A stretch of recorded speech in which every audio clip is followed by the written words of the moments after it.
अब इस इक्वेशन को फाइंड करने के लिए हमें से पहले एरिया निकालना होगा।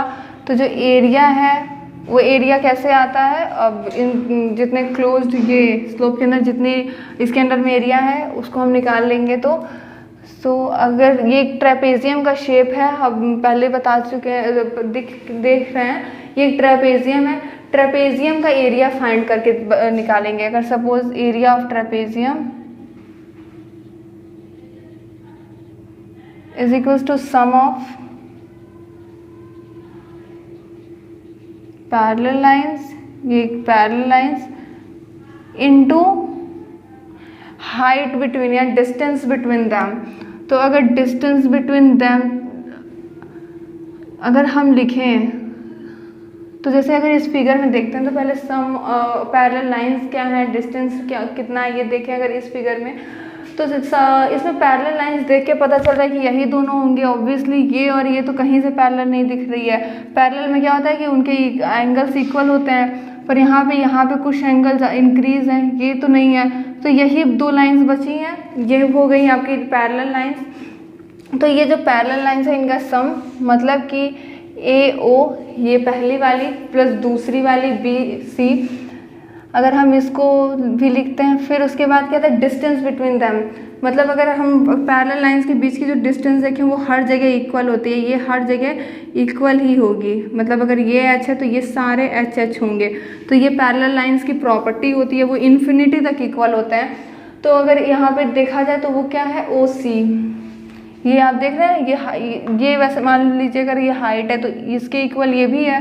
तो हम यहाँ OC लिखते हैं इंटू OC अपॉन 2, ये फॉर्मूले में ही होता है। तो OA किसके इक्वल है, U के इक्वल है। प्लस अगर हम ये देखें CB किसके इक्वल है, तो V के, यानी फाइनल वेलोसिटी के। तो V इंटू OC जो है वो हम T ले सकते हैं, एक्स एक्सिस पे टाइम ही लाई कर रहा है, तो यहाँ पे टाइम बाई 2। ये क्या आ गया, एरिया ऑफ ट्रेपेजियम आ गया। मतलब अगर हम एक बात करें तो ये एक तरीके से S आ गया। एरिया ऑफ ट्रेपेजियम क्या देगा, डिस्टेंस ही देगा। एरिया पूरा हम निकाल रहे हैं तो डिस्टेंस देता है वेलोसिटी टाइम ग्राफ पे। तो एरिया ऑफ ट्रेपेजियम को हम S से डायरेक्टली डिनोट कर सकते हैं। तो अगर हम एक चीज़ देखें तो इस 2 को इधर भेज दें, 2S is equal to UT plus VT। ये एक हम इक्वेशन नोट कर लेते हैं, इसे इक्वेशन फर्स्ट बोल देते हैं। इक्वेशन A B C कुछ भी बोल सकते हैं, पर इक्वेशन फर्स्ट अगर हम बोल देते हैं इसको।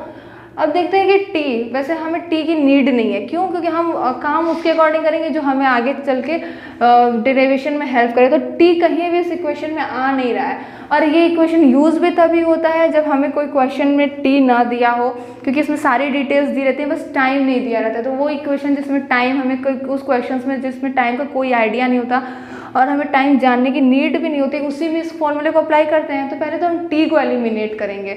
तो अब देखते हैं T को कैसे एलिमिनेट किया जाता है। टू एलिमिनेट T, अगर हम फर्स्ट इक्वेशन ऑफ मोशन को देखें, फर्स्ट इक्वेशन ऑफ मोशन क्या थी, V is equals to U plus AT, ये फर्स्ट इक्वेशन थी। अगर हम फर्स्ट इक्वेशन की बात करें तो यहाँ से हम T को एलिमिनेट कर दें। तो अगर हम AT इक्वल टू क्या लिख सकते हैं, V माइनस U, U इधर गया तो माइनस हो गया, फिर T क्या आ गया, V minus U by A, ये T हो गया, ये T हो गया। अगर सपोज तो इसे हम इक्वेशन नंबर सेकेंड मान लेते हैं। अगर हमें T की वैल्यू पता है तो हम डायरेक्ट इसमें पुट कर सकते हैं। तो पहले हम यहाँ पे लिखते हैं by putting value of T from equation,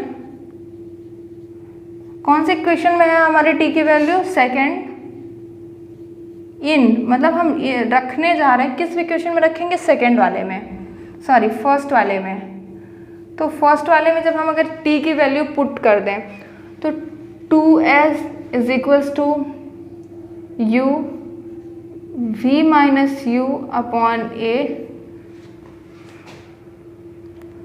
plus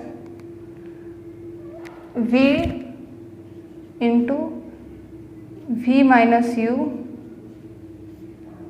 by ए।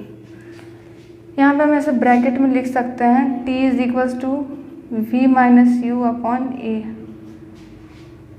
अगर अब देखें तो इन दोनों को अच्छे से अगर हम सिंप्लीफाई कर लें, 2s इज इक्वल्स टू, पहले पूरा नोट कर लेते हैं वही सेम पार्ट,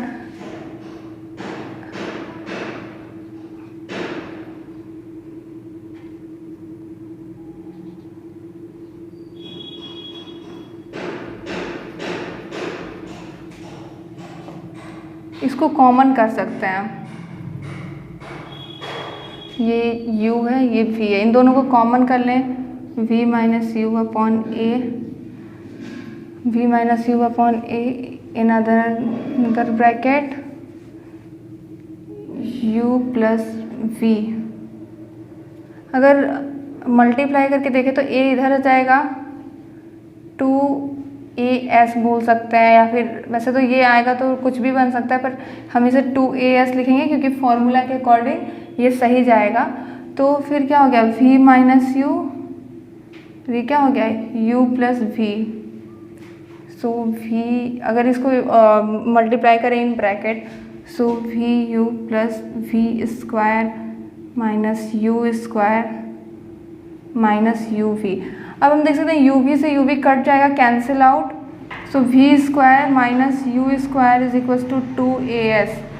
अब अगर हम यहाँ v स्क्वायर की वैल्यू निकालें, v स्क्वायर को रखें तो u इधर जाएगा, ये निगेटिव में है, निगेटिव में जाएगा, अगर लेफ्ट साइड जाएगा तो ये पॉजिटिव बन जाएगा।